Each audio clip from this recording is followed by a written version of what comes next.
everybody. I hope you're having a happy Saturday. I want to do another Bible reading for you guys. I've been called to do it. So I just kind of flipped through the book and the Bible and landed at Chronicles 25. Amaziah was 25 years old when he began to reign, and he reigned 29 years in Jerusalem. His mother's name was Jehodiah of Jerusalem, and he did what was right in the eyes of the Lord, yet not with a whole heart. As soon as the royal power was firmly his, he killed his servants who had struck down the king his father.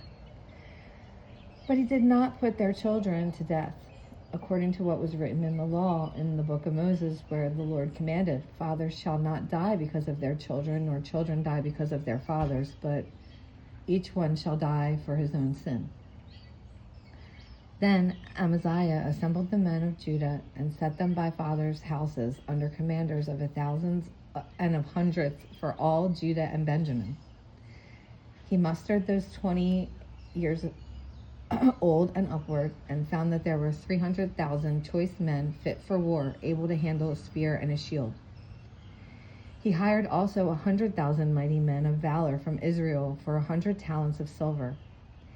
But a man of God came to him and said, "O king, do not let my army of Israel go with you, for the Lord is not with Israel with all these infirmities. But go, act, be strong for the battle. Why should you suppose that God will cast you down before the enemy? For God has power to help or cast down." And Amaziah said to the man of God, "But what shall we do with the 100 talents that I have given to the army of Israel?"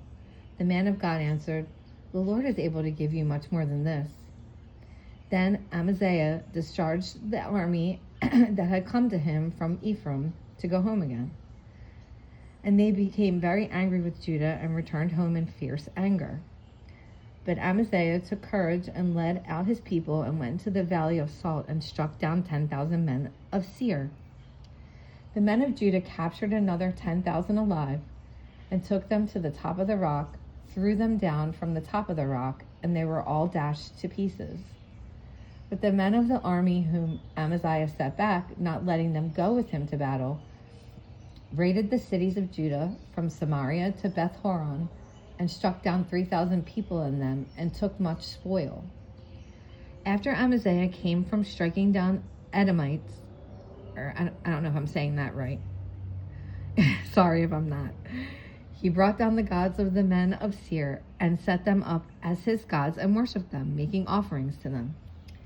Therefore the Lord was angry with Amaziah and set him a prophet who said to him, "Why have you not delivered your own people from your hand?" But as he was speaking, the king said to him, "Have we made you a royal counselor? Stop. Why should you be struck down?" So the prophet stopped and said, "I know that God has determined to destroy you, because you have done this and have not listened to my counsel." Then Amaziah, king of Judah, took the counsel and sent to Joash, the son of Jehoaz, son of Jehu, king of Israel, saying, "Come, let us look one another in the face." And Joash, the king of Israel, sent word to Amaziah, king of Judah, "And this little on Babylon sent to a cedar on Lebanon, saying, Give your daughter to my son for a wife." And a wild beast of Lebanon passed by and trampled down the thistle. You say, "See, I have struck down Edom, and your heart has lifted you up in boastfulness. But now stay at home. Why should you provoke trouble so that you fall, you and Judah with you?"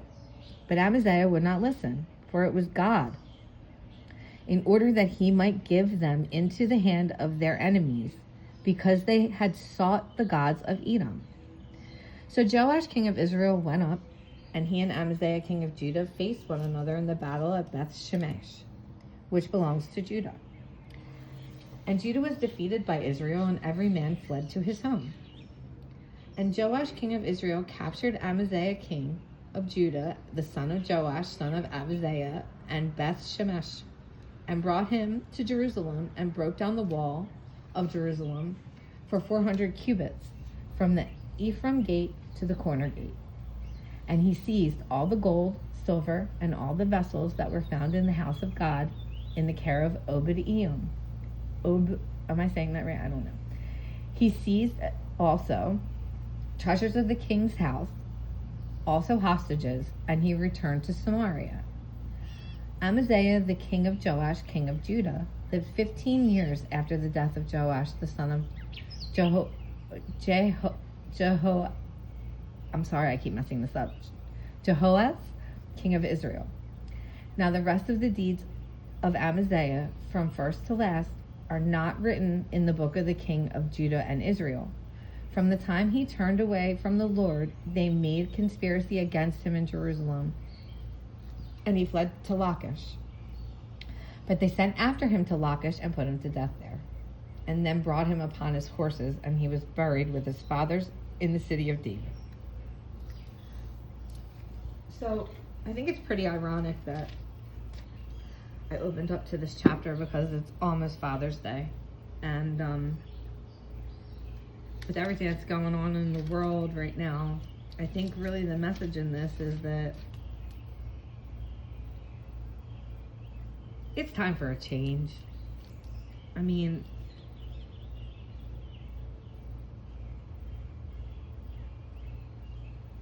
children should not die because of their fathers, but each one shall die for his own sin. I think that we need to think about that this Father's Day. Anyway, I know I didn't read that well. Not the best. I struggle with some of the words in the Bible, pronouncing them, but I think the message in this one is don't sell your soul, dog. Not for 20 pieces of silver, 400 cubits of land. Or we could apply it to today's society, not for a Gucci bag and a Benz. And maybe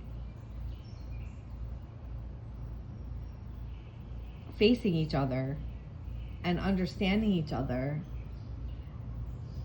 and dealing with a new level of understanding, because just because it's different doesn't make it bad. It makes it different.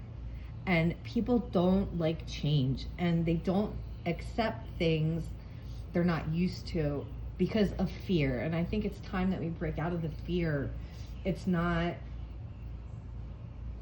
meant for us to live in fear of what other cultures have to offer.